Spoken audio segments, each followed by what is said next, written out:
Good evening, everyone. Please take your seats. Our program is about to begin.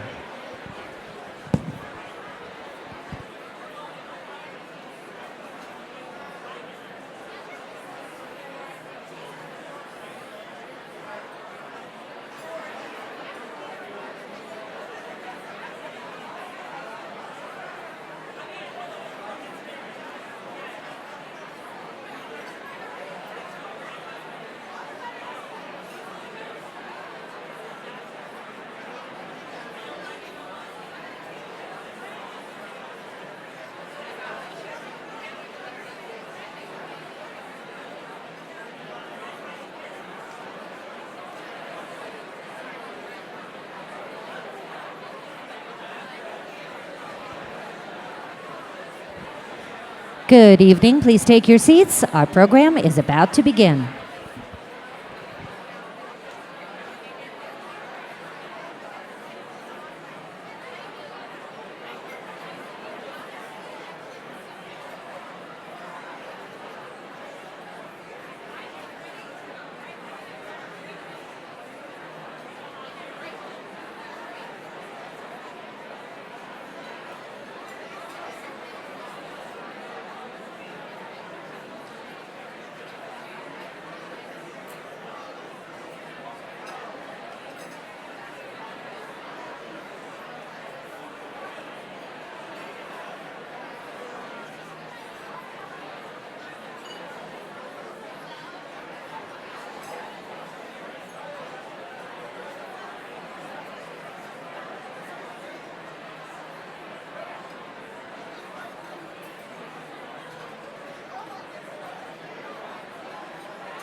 Here we go. Ladies and gentlemen, please welcome to the stage our program host, Honey Mahogany. Good evening, everyone. I said good evening, everyone. Lawyers and friends of lawyers and champions of civil rights. My name is Honey Mahogany, and it is an absolute honor to be here with all 600 plus of you as tonight's program host. It means so much to us that you are here to celebrate the indispensable work of the Lawyers Committee for Civil Rights of the San Francisco Bay Area. Tonight, as always, we draw strength from the words and the spirit of Dr. Martin Luther King Jr., who told us, "There will be those moments when the buoyancy of hope will be transformed into the fatigue of despair. But difficult as it is, we must walk on in the days ahead with an audacious faith in the future." And how appropriate that we channel his legacy right now, in particular, when attacks on due process and equal rights have intensified drastically while mass deportations are tearing families apart. We are confronting a resurgence of state brutality, systemic racism in policing, the criminalization of poverty in cities across the nation, and the dismantling of affirmative action and race-conscious remedies meant to address generations of discrimination and oppression. This is a moment of profound democratic backsliding and a moral reckoning. Now more than ever, we, as a community, must summon our collective courage. Despite every challenge, we can, and we will, rise together to protect our most vulnerable neighbors, exercise our civil rights, and safeguard our democracy. This evening, you'll hear inspiring remarks from Loretta J. Ross, activist, public intellectual, and professor of women and gender at Smith College. Loretta's decades of leadership in reproductive justice, movement building, and intersectional feminist teaching have shaped a generation of activists and pushed forward powerful change. Loretta is our Living the Dream Award recipient tonight, and we are honored to recognize her profound lifelong commitment to centering the experience of Black women, challenging entrenched systems of oppression, and building broad-based coalitions for justice. For 39 years, this event has started with the Black National Anthem in recognition of the centrality of the Black experience in resistance to injustice and LCCRSF's special commitment to the Bay Area's Black community. This anthem honors inclusive democracy, one that is in peril today. And tonight, we are thrilled to have the Glide Ensemble here with us.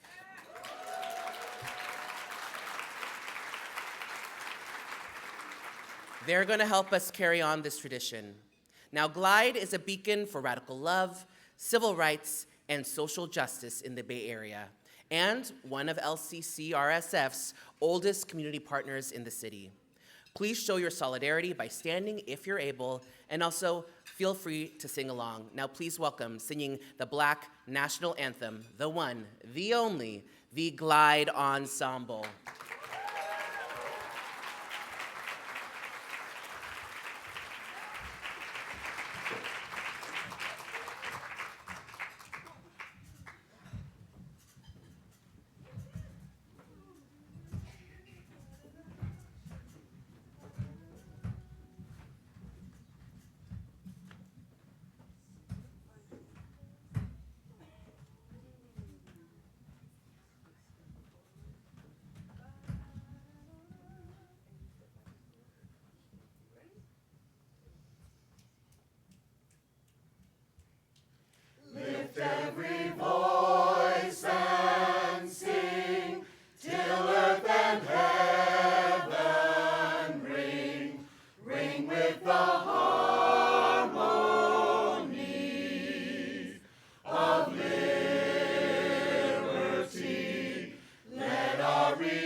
again so much to the Glide Ensemble for that wonderful performance. Let's give them a round of applause.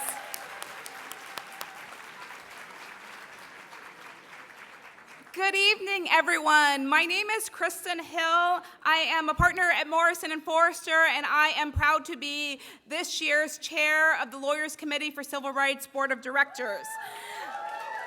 I am proud to represent this extraordinary organization. We are here tonight to celebrate our courageous clients, our staff, our board members, community partners, and the more than 1,600 pro bono volunteers who are part of our movement and help our organization to remain strong in these turbulent times.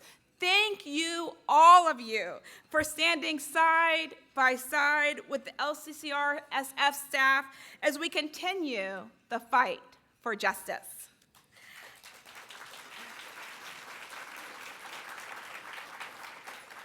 I want to thank all of our sponsors and give a special thank you to our Luminary Circle and our Honorary Circle sponsors, including my own firm, Morrison & Foerster, Wilson Sonsini, I see you guys, Oric, and Pillsbury. We couldn't do this without all of you and your generosity, so we thank you for that.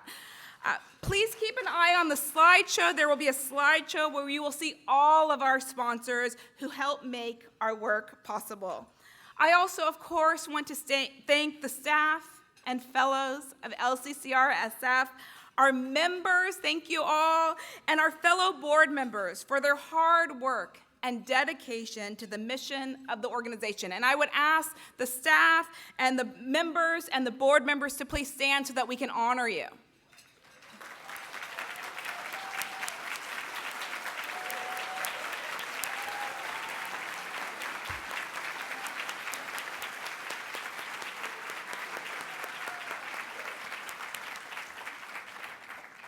We also want to thank the numerous judges and elected officials who have taken time out to spend this time with us this evening and to support our mission of civil rights.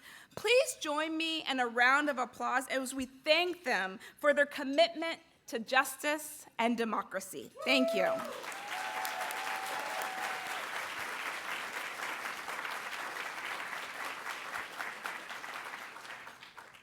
We gather this evening at a moment of profound consequence.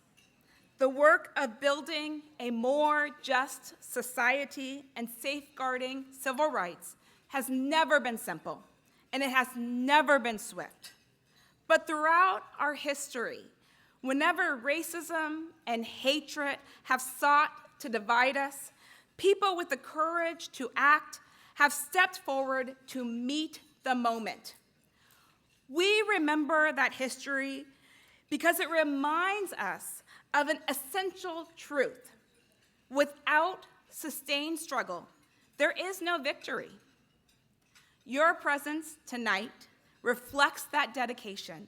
We are deeply grateful for your support of this organization and for those who champion its mission with your firms and your institutions. There are many ways to continue the work beyond tonight. For some, volunteering with LCCR-SF by offering pro bono representation to those most vulnerable is a powerful way to stand up for the side of justice. I also hope that many of you will help support this effort financially tonight by supporting the Thurgood Marshall Fund as we hope to raise $40,000 to invest in an early career attorneys, offering them mentorship and experience in civil rights practice, bolstering the movement for the future. Thank you for joining us here tonight and for standing with us for equity and justice. It is now my distinct pleasure to present the 2026 Courage Award. This award honors those who act with integrity when it matters most and who stand up for justice even when the cost is high. This year's award recognizes that kind of principled leadership. Through Law Firm Partners United, Neil Chatterjee helped rally more than 700 law firm leaders, including me, to defend the rule of law and the independence of our legal profession at a critical moment for our democracy. His leadership reflects extraordinary courage, moral clarity, and an unwavering commitment to justice. It is our honor to present this award to Neil Chatterjee.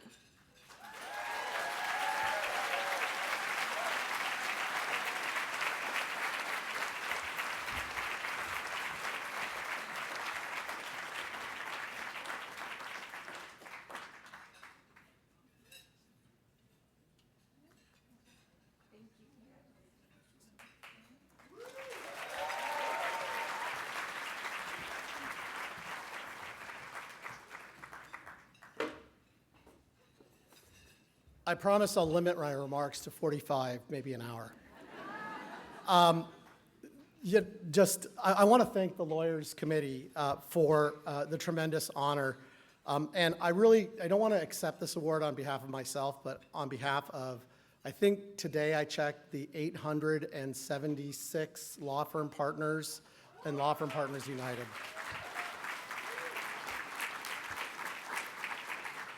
Now, Lawyers Committee gave us an incredible gift tonight, and it made tonight especially meaningful because today is the first day that members of Law Firm Partners United flew from across the country to meet each other live for the first time. Wow. And if you go over to tables 16, 19, and 18, you will see people from my law firm, King & Spalding, Law Firm Partners United, and Eric Whitaker and the General Counsel's United representatives. I'd like to show my appreciation for General Counsel's United in particular, if people can give them a hand.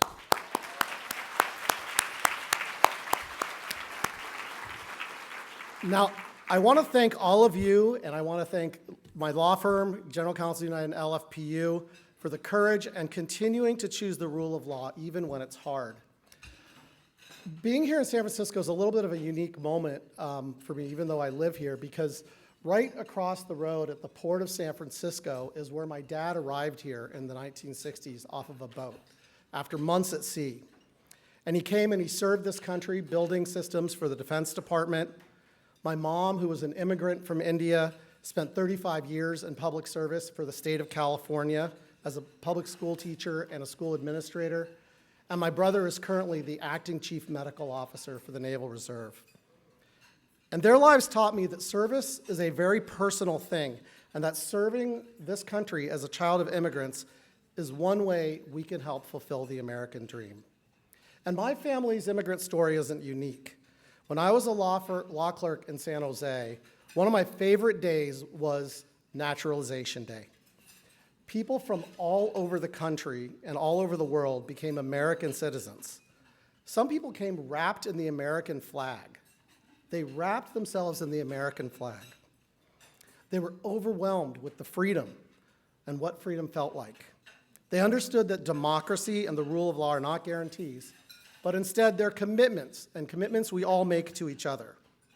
Now, as you heard earlier today, the rule of law is under attack.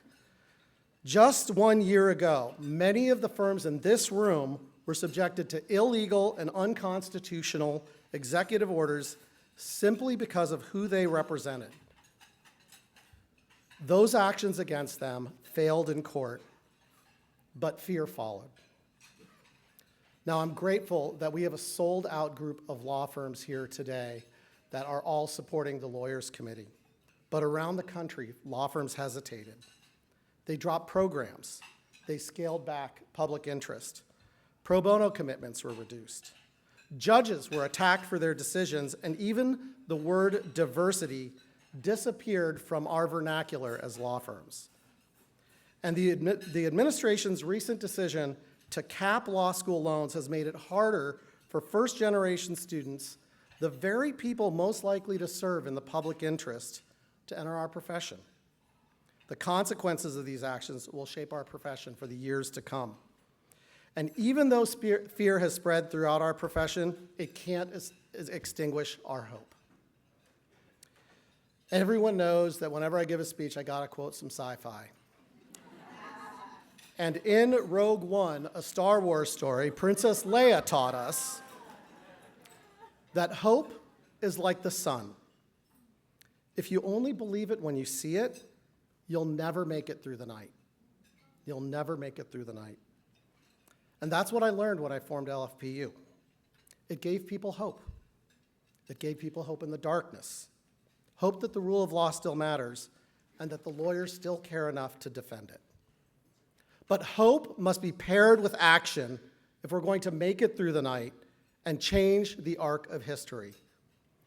Dr. Martin Luther King, who my award is named after, once said, "The arc of the moral universe is long, but it bends toward justice."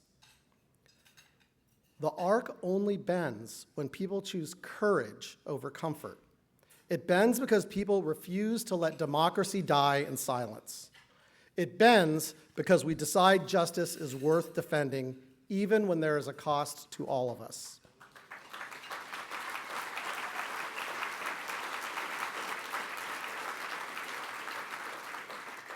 And my friends, this is our work together. We need to push back. We need to speak up. We need to defend the rule of law, one client, one matter, and one case at a time. As I said last year, one person can create a ripple. That's all I did, just created a small ripple. But then Law Firm Partners United created a wave. And then our community began to create sea change. And as a community, we continue that sea change to create a tidal wave of hope. So let this be the moment where we choose courage over silence. The moment we defend the rule of law when it matters most. Now here's the ask. All of you have little things on your table. Because law firms around the country, not here, are reducing their commitments to the rule of law, give generously to the Lawyers Committee for Civil Rights tonight, because they need it the most. And I'm going to conclude by paraphrasing one of my favorite statements by President Obama. Democracy requires courage, and the future rewards those who act with courage. And all of us are the ones we've been waiting for. So what's next? Just figure out the next thing you can do to bend the arc towards justice. It can be big, it can be small, but do something. Because this is your moment to make this the best time in your life to be a lawyer. Thank you.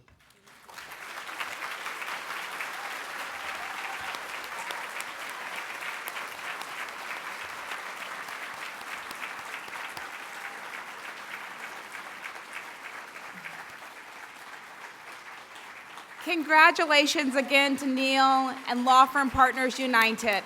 Amazing.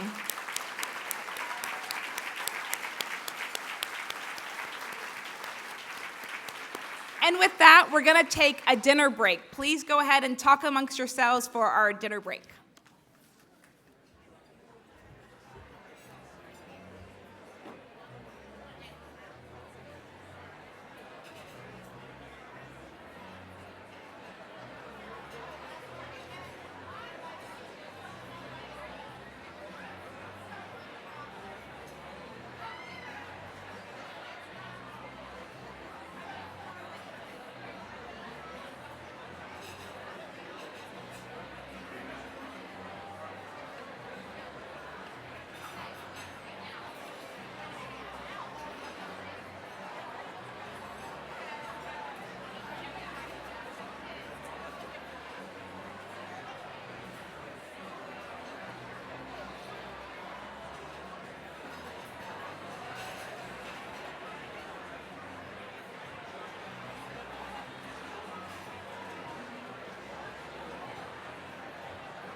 Please welcome back to the stage Honey Mahogany.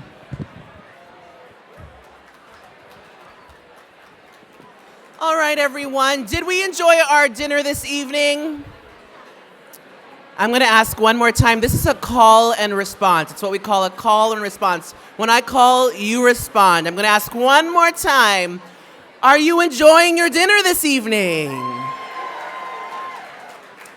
Well, good. I did too. The food was delicious, and I just want to take a second for us, if we could all together thank those who prepared and are serving our meals tonight.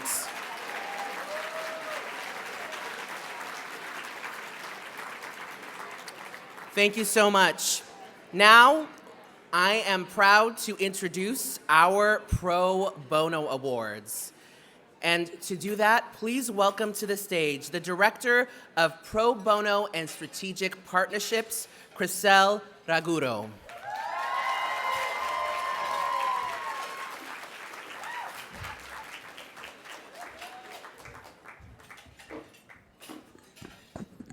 Let's give it up for the incredible Honey Mahogany.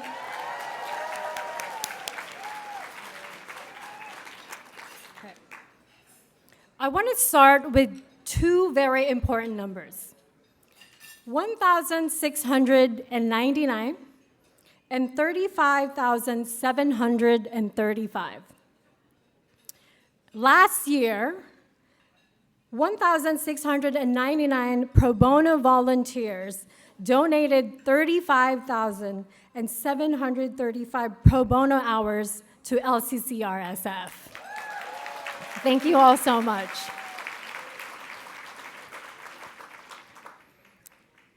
That time, talent, and dedication is what drives our work and turns our mission into impact. Our pro bono partners are not on the sidelines. They are at the core of everything we do. Tonight, we are proud to recognize an exceptional group whose commitment has created lasting change for our work and the communities we serve. But before we bring them to the stage, we want to celebrate their stories. I know that dessert is being served, but please put your attention to the screens before you dig in. For 50 years, the Lawyers Committee for Civil Rights of the San Francisco Bay Area has served as a steadfast defender of justice and due process, standing up for the rights of the most vulnerable among us. We are at a tipping point for civil rights in America. We are meeting this moment by fighting back, guided by our rich history and the communities we serve.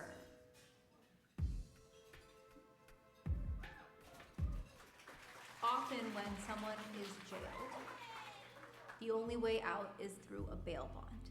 Before we brought this case, what the bail industry almost always told folks, you won't be on the hook for this. It's the person who's in jail once they're out who's gonna have to pay for this. And instead what we saw was that the bail industry would go after the wife, the girlfriend, the grandma, the mom for repayment. Bad Boys bail bonds didn't provide cosigner notices to cosigners on cash bail agreements. And because it didn't provide those notices, all of those cosigner agreements were invalid. And everything that Bad Boys was doing to collect on that debt, harassing people, calling people, lying to people, was a violation of California law. As a nonprofit organization, we often do not have the resources alone to engage in these important but often protracted fights. And so Niall and his firm were critical to making sure that we had both the legal resources and the other resources to see this through on behalf of our clients and all of the other people who were victims of this predatory practice. The entire bail industry has changed its practices to come into compliance with California's consumer protection law around cosigners. And what that means is that when loved ones sign a bail contract on behalf of someone who has been jailed, they know their rights and bail companies cannot mislead or misrepresent what their rights are in those contracts. A lot of these people were living their lives in fear. Being freed from that is very significant for our class. It shows that the law can work for them and the system can work for them as long as we are actually bringing cases to vindicate their rights.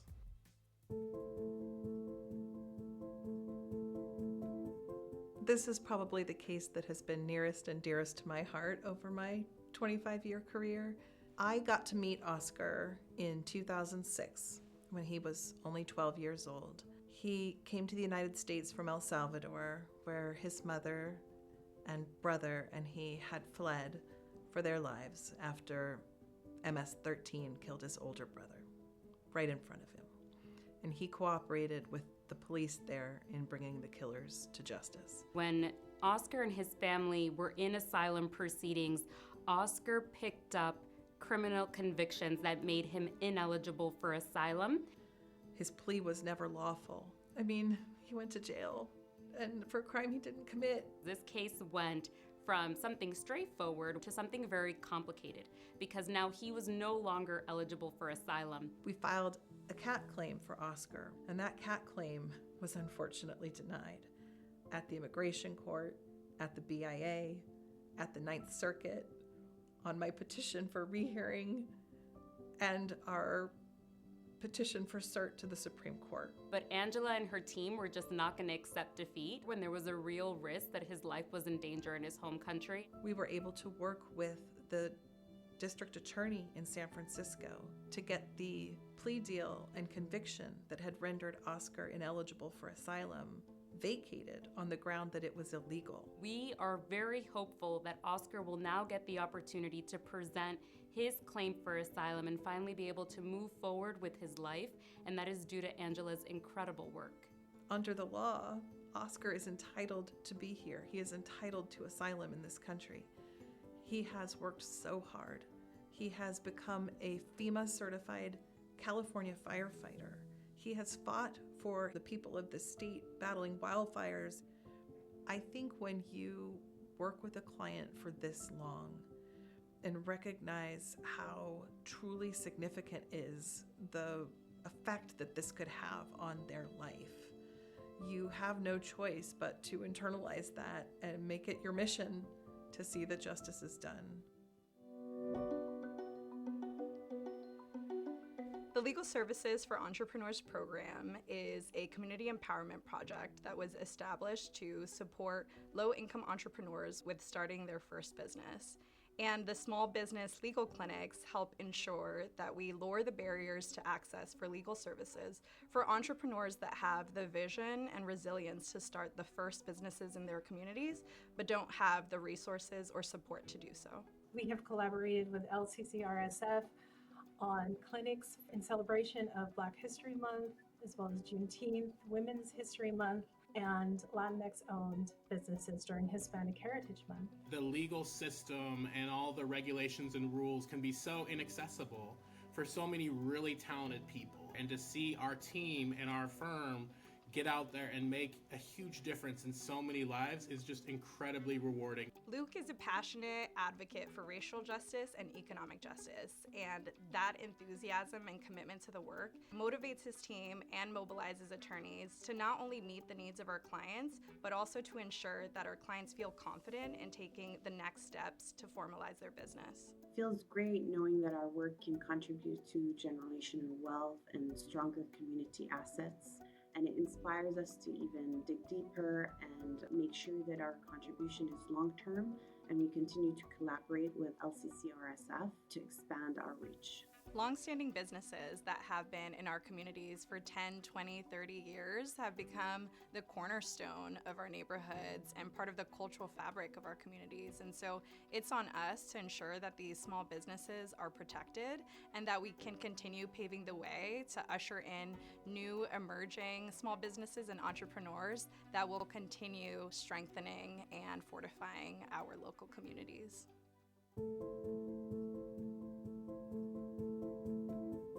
Me llamo Maidel Esther Arostegui Castellón, soy de Nicaragua. Yo tenía una corte en la 100 y Montgomery para pedir un asilo político. She showed up to her immigration court hearing because she wanted to follow the rules. And as she was leaving the courtroom, there were ICE agents there who called her name. Me agarraron de las manos, me pusieron mis manos hacia atrás, me pusieron esposas, me encadenaron de la cintura y de mis pies. Para mí fue algo duro porque en mi país yo sufrí una agresión con paramilitares encapuchados. For Mydell and for the majority of our clients that we represent in habeas litigation, what has happened to them feels like a disappearance. Traumante para mí porque yo me sentí perdida. Habían unas guardas que nos cuidaban, que abusaban de nosotros, nos pegaban gritos, decían que nosotros no éramos nadie aquí. Mydell helped me identify potential clients for similar strategies of bringing individual habeas litigation to have people released from detention, people who were, quite frankly, abducted from their immigration court hearings. Yo siempre insistía, Victoria, ayude a mis compañeras, mire, aquí, porque todas me preguntaban, entonces yo le decía, ok, le voy a preguntar a mi abogada, le decía yo.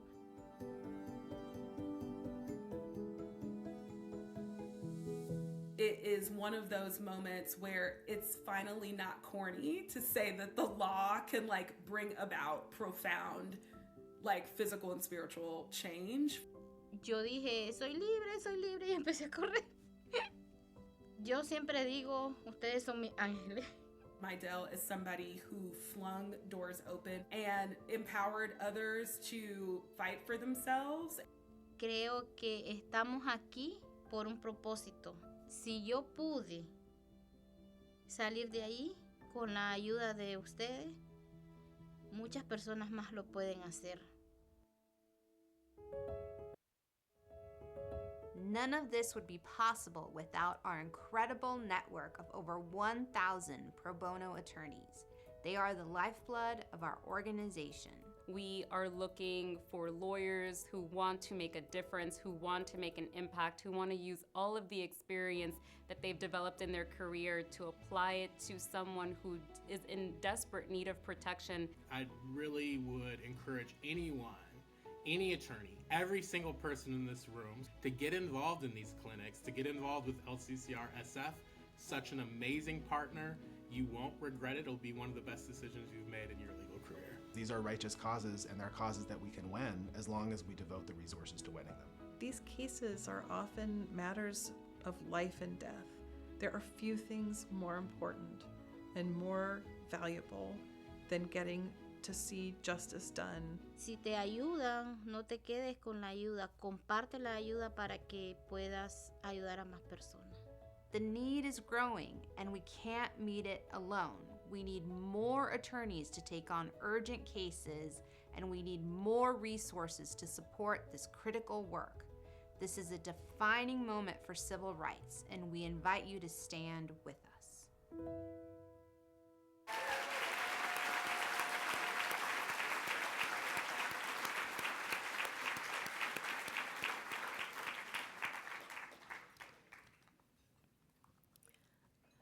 Following the rules, detained by ICE, handcuffed in dehumanizing conditions, but a courageous heart became a beacon to others. Our first award this evening is the Anthony F. Logan Award, which honors outstanding contributions by a community partner to public interest law. Tonight, we are deeply honored to present this award to Mydell Arostegui Castellon.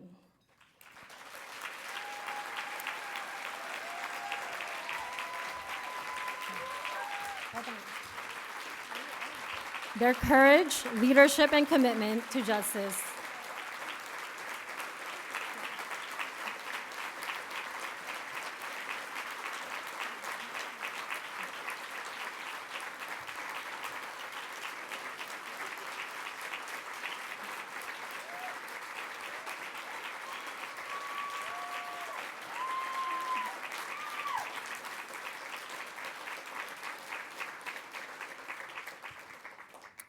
Their courage, leadership, and commitment to justice exemplify the very spirit of this award. Despite enduring torture and abuse, she became a source of strength for other detained women, advocating on their behalf, offering guidance and support, and helping connect them to legal assistance. Today, Maidel continues to pursue her own asylum claim while boldly championing the rights of detained immigrants. We honor her unwavering courage, resilience, leadership, and generosity. She embodies what she said in the video. Share the help so you can help more people. Again, help me celebrate Maidel Arostegui Castellon.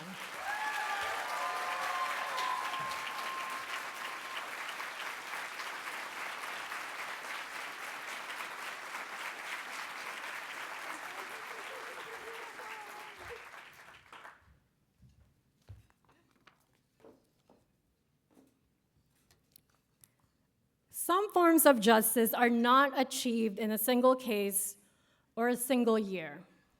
They are built through decades of quiet, relentless advocacy. Our next award is the Father Coquelin Moriarty Award, presented for advancing immigrant justice through extraordinary pro bono service. It is my honor to present this award to Angela L. Dunning of Cleary, Gottlieb, Steen, and Hamilton, whose long-standing commitment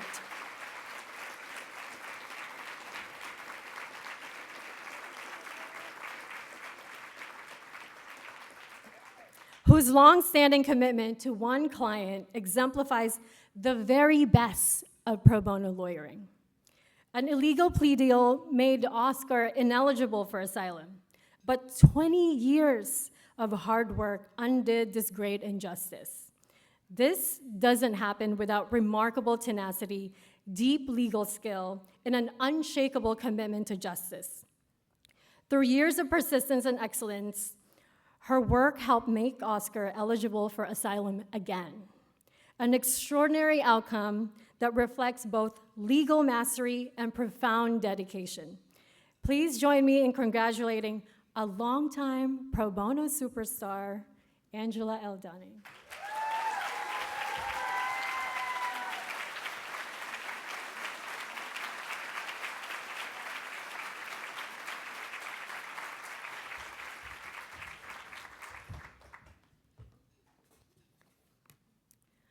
From bad boys taking advantage to systemic change, the Jack W. London Award recognizes a pro bono partner whose work protects and advances the civil rights of marginalized communities.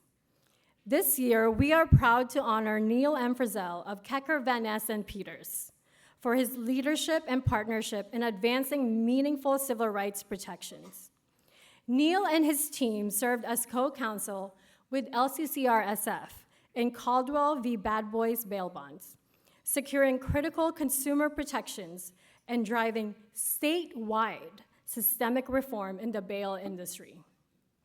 Their work reflects a deep commitment to justice and the power of strong pro bono partnerships. They drive change. We are thrilled to present this award to Neil and Kecker, and accepting this award on behalf of the firm, the managing partner and supervising attorney on the case, please put your hands together for Lori Carr-Mintz.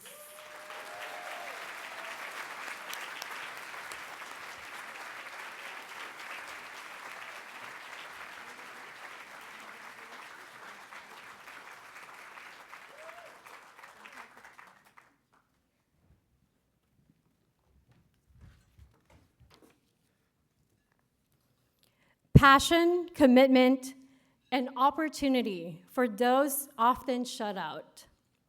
Our final award this evening is the James T. Kalishu Award, recognizing extraordinary pro bono contributions to LCCRSF's Legal Services for Entrepreneurs program.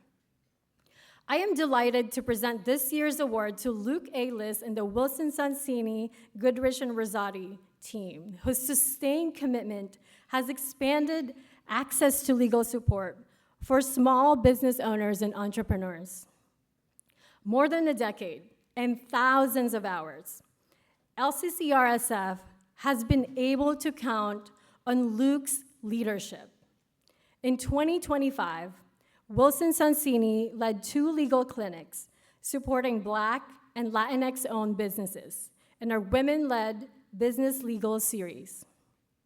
Their work with micro-businesses builds generational wealth and prevents displacement. That doesn't just keep communities alive, it helps them thrive.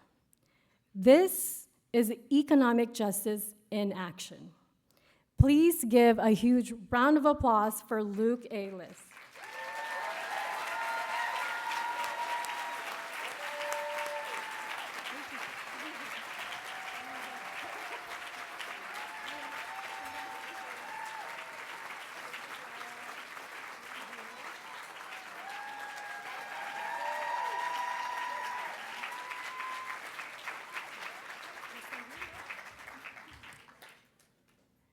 It has been an honor to be up here tonight to recognize these incredible individuals. This is my favorite part of this job, when we get to celebrate your incredible commitment to building your community. Please join me in showing appreciation, not just for them, but for all of you here tonight.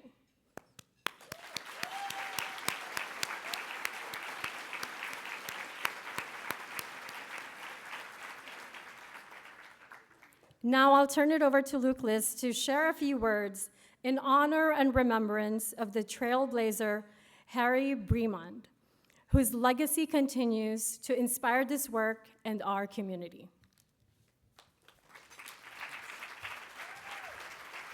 Wow. So, first of all, what a joy and honor it is to be here with all of you, and I want to thank and congratulate not only all the awardees, but everyone here tonight.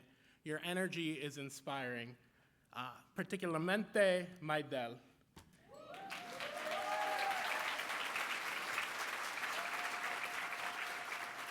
Eres demasiado valiente y inspirador.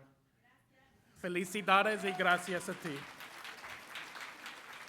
I'm here tonight, and I'm so thankful to LCCR SF for the opportunity to honor my mentor, dear friend, Harry Bremond, who passed away at the age of 91 on December 8th, 2025. And you may be asking yourself, what does this have to do with LCCR? Harry was with LCCR from the very beginning. He was here from its founding. He was a lifetime trustee. He was a Robert G. Spruill Award winner. He instilled so much pro bono work himself and through others, inspiring others. I remember I was introduced, this is a full circle moment, I was introduced to LCCR through Harry. It was back when this event was at lunchtime. He drove us up the 280 from Palo Alto, and he extolled the virtues of LCCR to and from, and between that and his very unique and interacting driving style, I have never forgotten it. But his story started a lot earlier. Born in 1934 at a time when society put a lot of ceilings and limits on Black men like Harry, but he accepted none of them. He lived a life of relentless optimism from the very beginning. One of the first 2 Black graduates from the University of San Francisco Law School, he couldn't get hired as an attorney when he graduated. He was told for every job he applied to, he was either too qualified or underqualified. He never gave up. He never thought about giving up.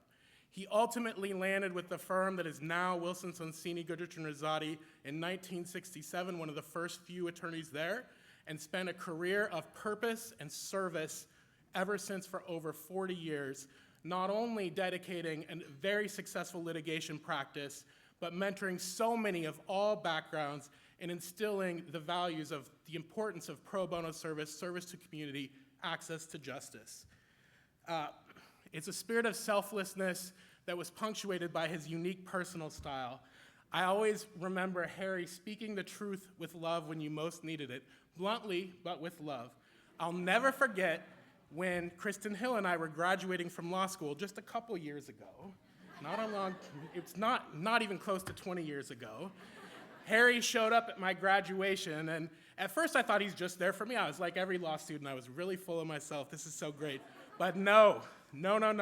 He pointed at me and he said, "Luke, get your rear in the library and study for that bar, because I'm going to kick your ass if you don't pass it. And it might have even been a little bit more colorful than that, but I did get in the library and I passed that bar. And that's so classic Harry.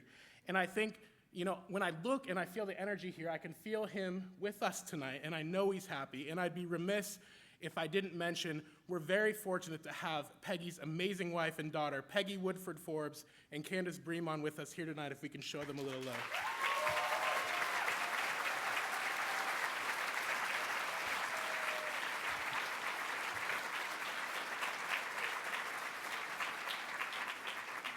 Harry, for me, is a life full of lessons. He's still in my inner dialogue every day. And one of the lessons that I learned only after his passing is those that we really love and make an impact on the world, we will all pass from this world, but they will never really leave us. And I think that exemplifies the importance of this work that you all do. Every case, every matter bends the arc towards justice.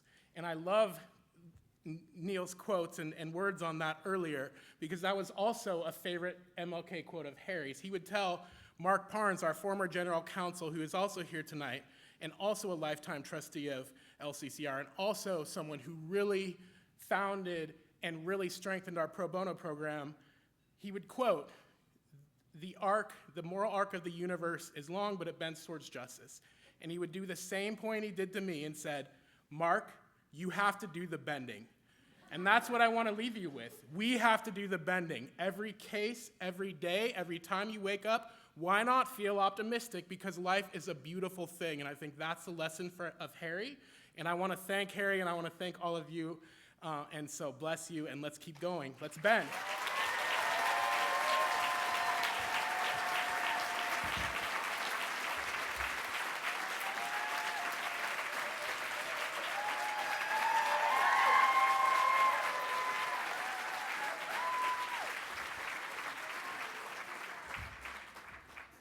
What a perfect segue. Inspiration. Hi, I'm Tyrion Steinbach, and I'm a proud member of the LCCR board here in San Francisco. So Martin Luther King also talked a lot about beloved community, this idea of equality, liberty, justice for all people, or in our parlance, a just society. We're not there yet. Did you guys get that memo? We're not there yet, and we're obviously in a period of backsliding, but I have this radical optimism, thank you, Harry, for that, that it's like a cha-cha. You know, 3 steps forward, 1 giant side step, and we're in the side step right now. But we have to keep moving forward, because if we don't have radical optimism right now, what do we have? And if you aren't feeling radical optimism from being in this crowd and getting to see this incredible work and how much dedication, then you're not awake. There are people in positions of power right now who benefit from us being in an unjust society. Moreover, they benefit from our overwhelm, our distrust, and our fear. Because when we're in that state, we contract, we get small, we perseverate and we shrink. We hoard, even when we objectively know we have enough. We feel like it's threatened and could be taken away. We hold on to stories and strategies that no longer serve us, and even in this room of brilliant and educated people, we get blinded by the smoke and the mirrors and the shock and the awe and the spectacle of horrors. The horrors are real, but the point is the spectacle. It distracts and it detracts from our ability to move away from that, away from the defensiveness, towards what we could do when we engage in action, values and purpose-aligned action. So here's the brief for tonight.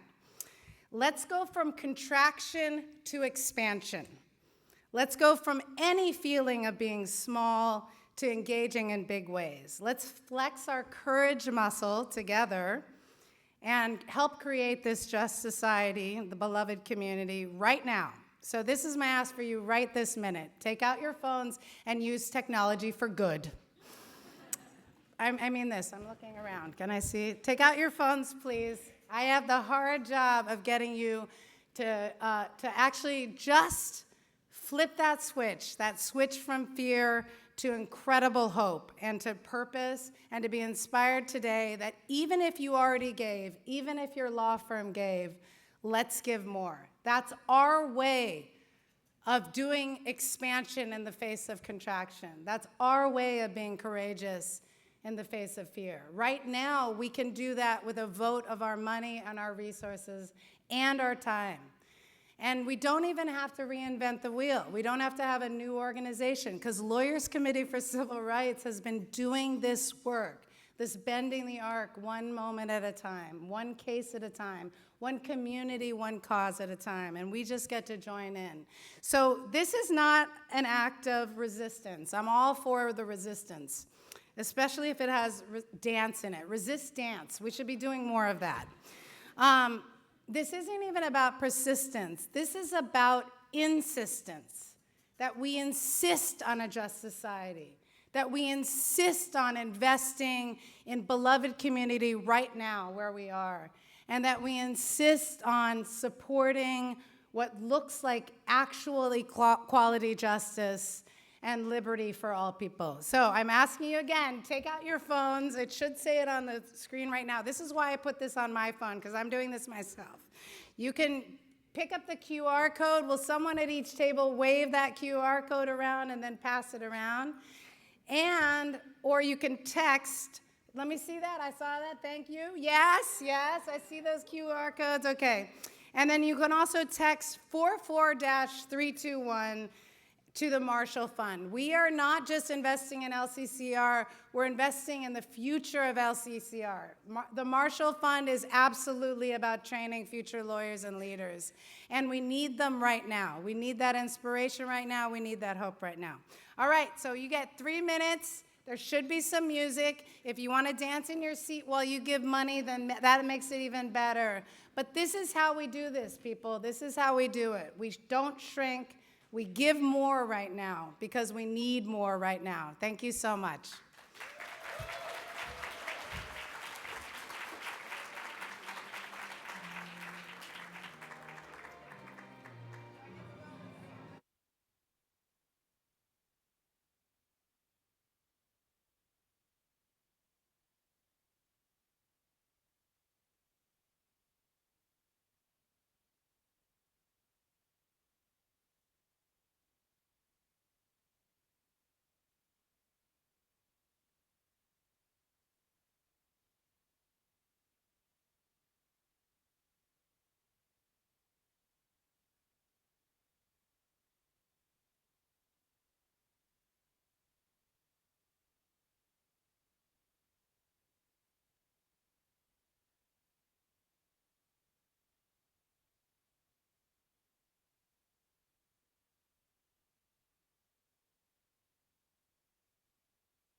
All right. Did we all have a chance to donate tonight? You know, sometimes when I ask a question, I have to go back and use my Tina Turner voice, so we're going to try this one more time. I said, did we have an opportunity to donate tonight? All right. See, it works every time. Thank you so much for your generosity. Also, thank you, Tyrion, for doing that so beautifully and eloquently and inspiring us all to give. And congratulations one more time to all the incredible awardees. Thank you for all of the work that you do for all of us. And now, it is time for our final award of the evening. It's our Living the Dream Award. This award is given to individuals who carry forward the activism and the legacy of Dr. Martin Luther King Jr. These people expand and fuel social justice movements through their unique contributions and envision a radical future of liberation and the paths to get there. Here to provide an update on LCCRSF's work and to introduce this year's incredibly special awardee is Executive Director of LCCRSF, Bianca Sierra Wolf.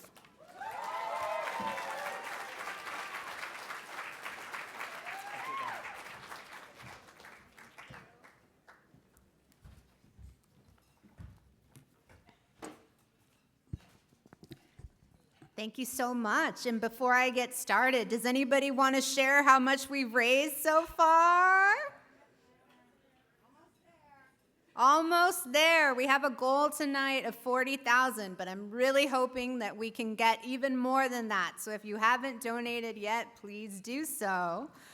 Thank you so much. So before I get started with my remarks, it is with a heavy heart that I ask you to join me in remembering our beloved former colleague and friend, Debra Escobedo, who passed away very recently.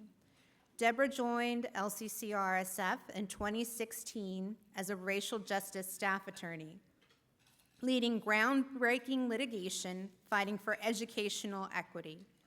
Over a remarkable 35-year career, Debra poured her brilliance and compassion into fighting for students who are too often overlooked: English language learners, immigrants, and migrant youth, and young people pushed out of school. She was a fierce advocate, a tireless strategist, and a beloved colleague to many. To Debra's husband, Jose Padilla, we extend our deepest sympathy. Debra's legacy lives on in classrooms she opened, the policies she changed, and the many lives she lifted. In moments like this, we are reminded of how much our work is shaped by the people who walk beside us. People like Debra, whose courage and conviction continue to guide us. And in that spirit, carrying her memory with us, I'd like to turn into some reflections on the current moment. Almost a year ago, I stood on this very stage and shared that for me, the daughter of Mexican immigrants, standing here and speaking about the work of LCCRSF felt like an act of resistance. I said that no matter what the coming months brought, LCCRSF was committed to meeting the moment. And we have. I am deeply proud of the work we've done this past year, but meeting the moment has been a moving target. It has demanded that our staff dig deeper than ever before to find new reserves of courage, creativity, and fortitude as the ground beneath us keeps shifting. Our asylum team has navigated constant changes in immigration law while supporting people lured to court only to be detained or deported. Facing impossible choices, risk losing your case forever or show up and risk detention, abuse, and disappearance. When we began hearing about courthouse arrests and people held for days in ICE offices, no showers, no privacy, lights on all night, barely fed, I asked our team, what can we do? Already stretched thin, our immigration, litigation, and racial justice teams, alongside trusted partners, moved fast. In a matter of days, they pushed back by filing lawsuits that led to injunctions and policy changes. That is what meeting the moment looks like. Our immigrant justice and economic justice teams also came together to support small business owners and employers by providing Know Your Rights trainings to protect workers and communities. At the same time, our economic justice team continues to defend nonprofits that are under attack for simply daring to pursue equity. Across all of this, our staff are serving not only as legal experts and strategists, but also as steady presences for people and communities living in fear. I could not be prouder of their resilience and leadership. And yet the attacks continue. The goalposts keep moving. Things that once felt unthinkable, ICE killing US citizens, immigrant judges fired en masse, people detained and disappeared, are now treated as routine. This is intentional. The goal is exhaustion, numbness, silence. That is why I ask you tonight, stay with us, speak out, share what you've learned tonight. Too many have already been harmed or killed, and while we've come to know the names of Nicole Good, Alex Preddy, and Liam Ramos, there are hundreds whose names we don't know. At least 30 people died in ICE detention in 2025, and that doesn't include the hundreds who have been tortured or abused. We cannot allow their pain or their lives to be forgotten. Together, let us recommit to meeting this moment, no matter how hard it gets. I believe, as I always have, that together we can lay the foundation for the world we want to live in. No matter how long it takes, if we act with courage now, future generations will one day see the promised land that Dr. King famously spoke of so many years ago. And now it is my great pleasure to introduce someone who has been meeting the moment with courage for decades. Please join me in welcoming our 2026 Living the Dream awardee recipient, Loretta J. Ross.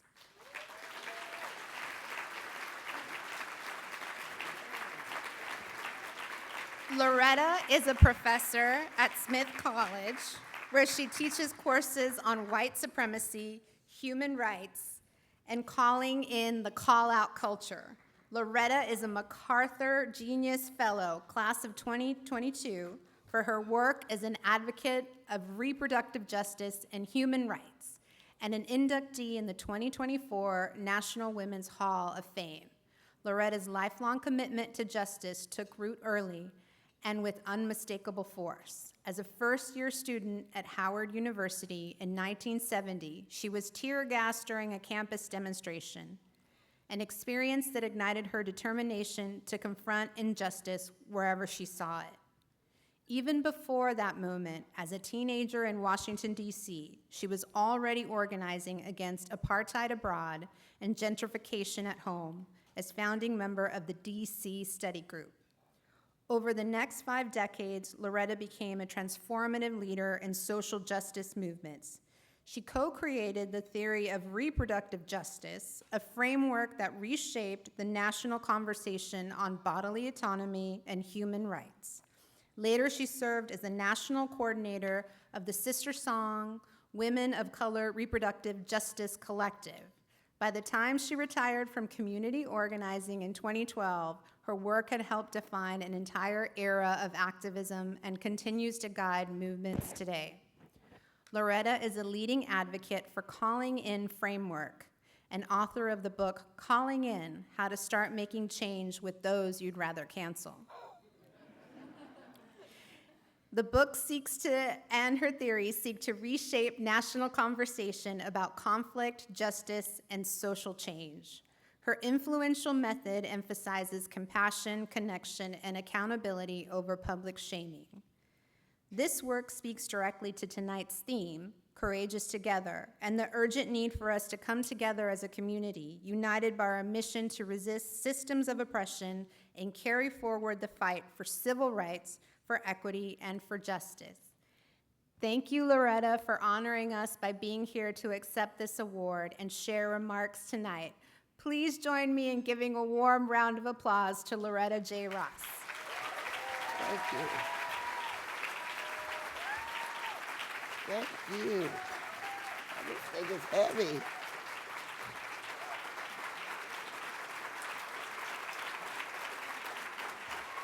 You didn't put it on the table?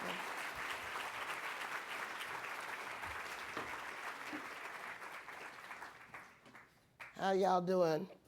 Y'all can tell I'm from the South because we got to know if you're worth talking to first. That's why we always start off with those slow greetings and stuff. I've decided tonight that I'm going to be as political as I want to be. And that's because there's a whole lot of lawyers in this room, so y'all know that I am proud to work at Smith College as a faculty member, and I'm even more proud that the course I teach is called White Supremacy in the Age of Trump. Yeah, I'm gonna need your help already. I'm already on the professor watch list and refused to debate Charlie Kirk a long time ago. What I see my mission as now, after more than 50 years doing social justice activism, is to teach young people how to fight fascism. I know for many, many years, people have been saying that we were catastrophizing by using the F word. No, they're just a bit cuckoo. Oh, they're a bit extreme. Oh, those are just right-wing populists or authoritarians. We would die, it seemed like, for fear of calling a spade a spade. But now it's undeniable. And so when I teach these young people, I teach them that the fascists, all that they have going for them are lies and violence. Actually, they got a very weak hand, in my opinion, because you can't lie forever, and violence alienates your own base. So for us who are fighting for human rights and justice, we actually hold the winning hand, because on our side, we have the truth. We have all the evidence that they're trying to bury. Should I mention Epstein? We have the history. They don't want us to teach because they want to repeat it. But most of all on our side, we've got time. And I am convinced that these pimples on the ass of time cannot defeat truth, evidence, history, and time itself. And so, don't be disheartened, because even if we do everything wrong, look what our hand is holding versus theirs. But I don't want us to do it all wrong. I was really surprised when y'all chose me for this. I still don't understand why. I don't know who I paid. I'm glad you did. But one of the reasons I'm honored to accept this award is because I had the privilege of working with Reverend C.T. Vivian. And some of you may know he was the aide to Dr. Martin Luther King. He actually led the first lunch counter sit-in in 1947 in Peoria, Illinois, a decade before Greensboro and all of those things. So in 1990, when I was hired by Reverend Vivian, I became the only black person and the only woman to manage an opposition research center at the National Anti-Klan Network, renamed the Center for Democratic Renewal. And CDR, by the way, was founded 2 years before the Southern Poverty Law Center. So we like to say they took the black model and Elvis'd it. But anyway, y'all know what I'm saying. But the reason I'm saying that and bringing Reverend Vivian into the room, who only died a short while ago, is that he used to always say when we deprogrammed white supremacists and went to Klan rallies, seen black people going to Klan rallies, what a job. But anyway, he said, when you ask people to give up hate, then you need to be there for them when they do. And I have to honestly say, the first time Reverend Vivian said that to me, I was like, oh, shit. Because if the Klan hates me, I'm all right hating them back. I'm very transactional that way. But he was channeling Dr. King and teaching a generation what the fight was for, because it was about love, not hate. It was about modeling the world we want to build while we fight the one that we have. And that was such an important message to hear. And so when I saw Donald Trump come down that golden escalator, I was like, oh, hell, these folks ain't ready for this. 2016. Because we were like Cassandra, the sky is falling, and nobody believed us. President Obama had been elected. And one thing I know about how white supremacy works is that so many people are so willing and eager to call it prematurely dead that they disassemble the fight against it and then have to resurrect it cyclically. So when Trump came down that escalator and I decided that I was going to take what I learned in community and teach it in the classroom, I ran into a surprising obstacle. And that obstacle was a lot of people are passionate about justice, but they don't know how to handle their passion with compassion. So they take these radical politics and forget all the radical love practices that Dr. King talked about. They can quote him, but they don't believe him, which is somewhat of a paradox. And so once I observed that in the classroom, I started thinking about all that I had been through, the number of people I wanted to cancel but couldn't because I needed to work with them to get the change I wanted done. And so I started writing a book in 2016 called Calling In, and you heard the title. And to explain the patterns of the cancel culture that we're all experiencing, I created a taxonomy explaining what is this phenomenon that we're dealing with and how can we analyze that pattern so we can then deconstruct it and do something different. And so I think that might be the pathway how I got here. I don't know. The people I bribed haven't reported back yet, but I think that's the pathway. Because I think we all recognize the cancel culture and its power to hurt people. Because you're choosing to use anger, blaming, and shaming as a way of holding people accountable. Except that it doesn't really work. Because nobody likes being publicly shamed and humiliated. I don't care how right you are. You're choosing a method that's guaranteed to shut their listening down. You know? So, and then the fact that you choose to do it publicly really means that it's actually not about correcting the other person and holding them accountable, because you're doing it publicly because you're signaling how woke you are. We call that virtue signaling. Because you could have talked to them privately. You could have slid into, what is it, the DMs? I'm a boomer.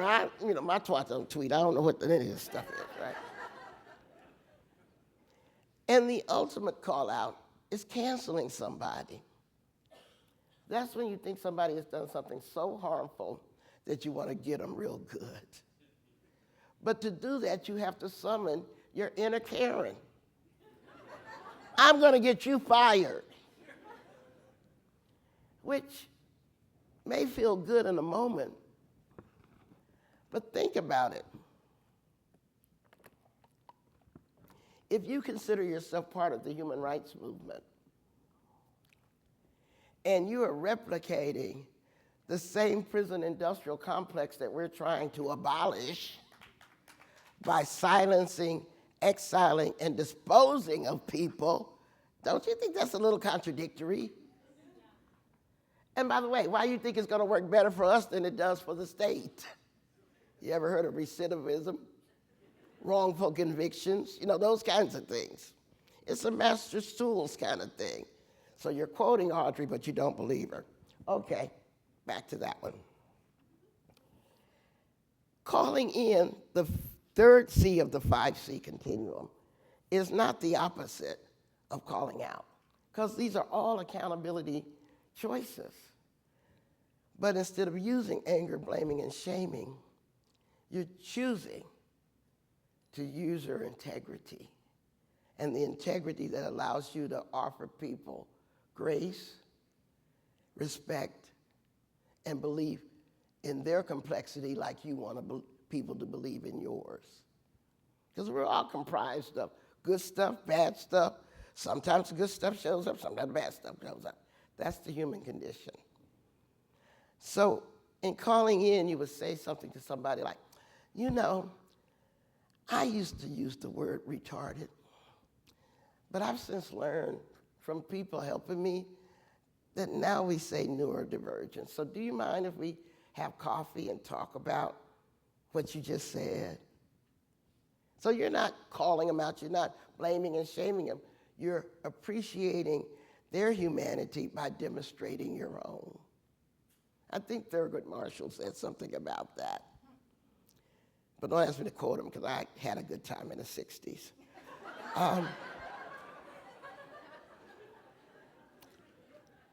Now, sometimes you don't want to spend your time and attention and invest in somebody else's growth.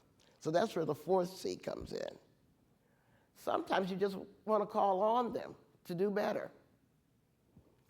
If you know them, it really, really works. You can say, you know, Jeff, I know you're a good guy, and we have so much fun together, and you would run into a burning building to save somebody if you could.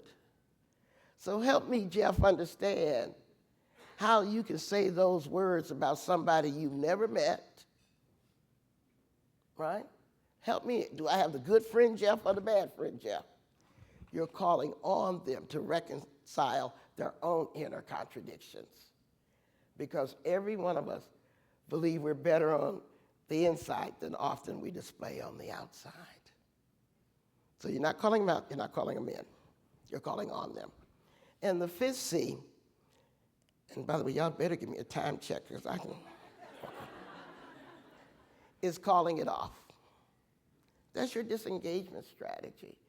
Why are you wasting your finite time on earth arguing with assholes? Unless you're in a courtroom, okay, I got that part. In court, you're supposed to argue with assholes, but not in everyday life. If they're lying to you, if they're manipulating you, cherry-picking their facts, whatever, disengage, right?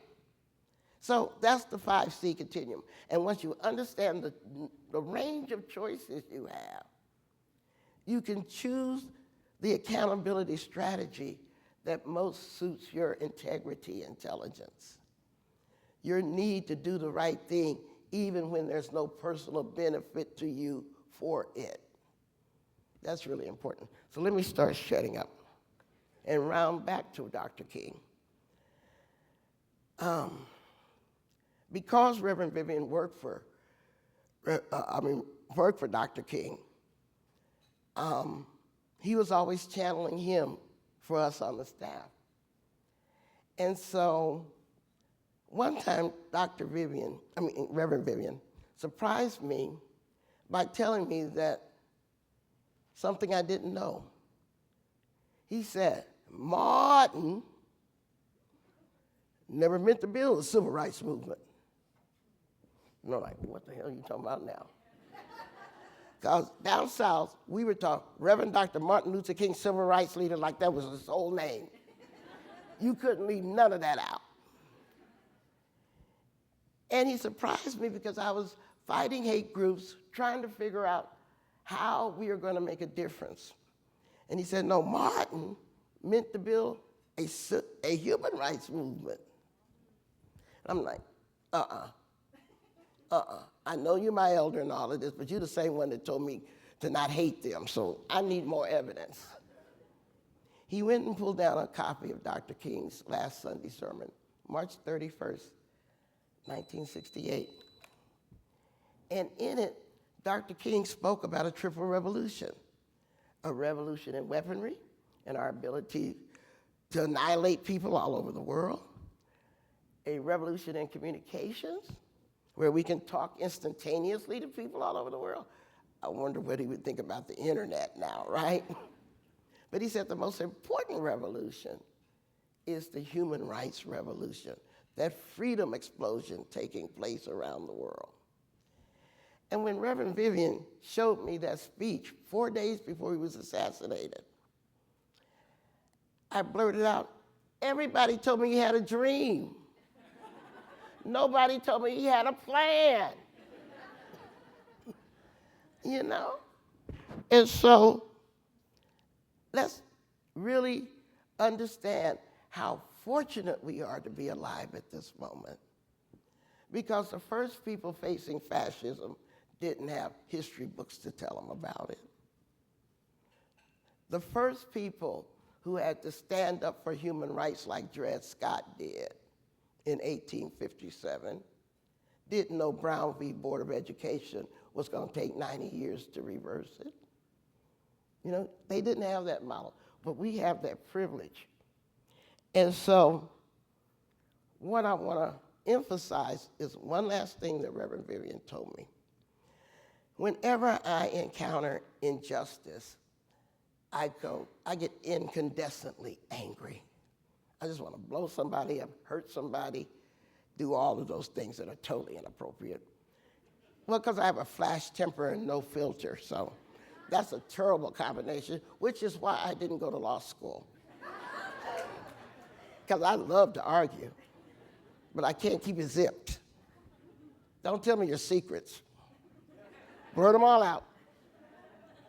But another thing Reverend Vivian said, when I was feeling very depressed and worn down by the way we had to intentionally look at injustice every day and not lose our sense of joy, our sense of resilience, our ability to feel fully human, he reminded me that stop thinking of myself as the entire chain of freedom.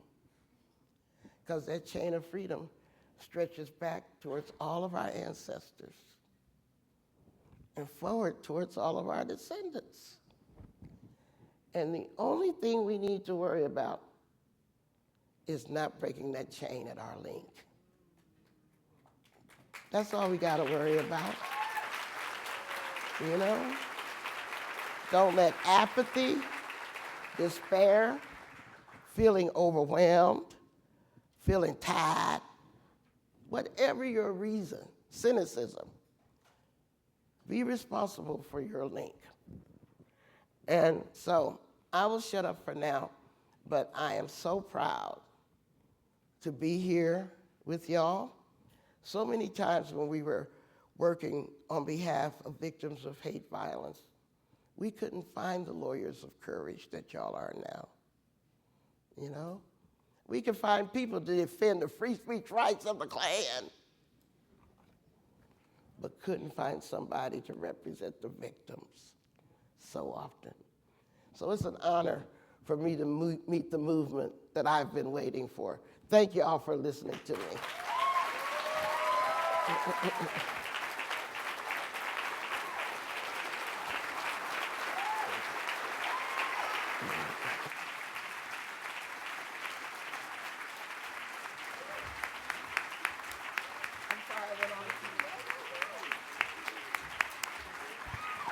Let's hear it one more time for Loretta Ross. What a way to end the evening.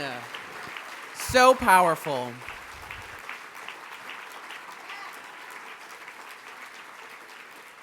Well, everyone, I hope you had a fantastic evening. Thank you for being here. If you enjoyed tonight's program, if you haven't donated yet, please consider hitting that QR code and donating on your way out. Thank you so much for being here. This has been an inspiring evening. Thank you for all of the work that you do, and thank you for your support.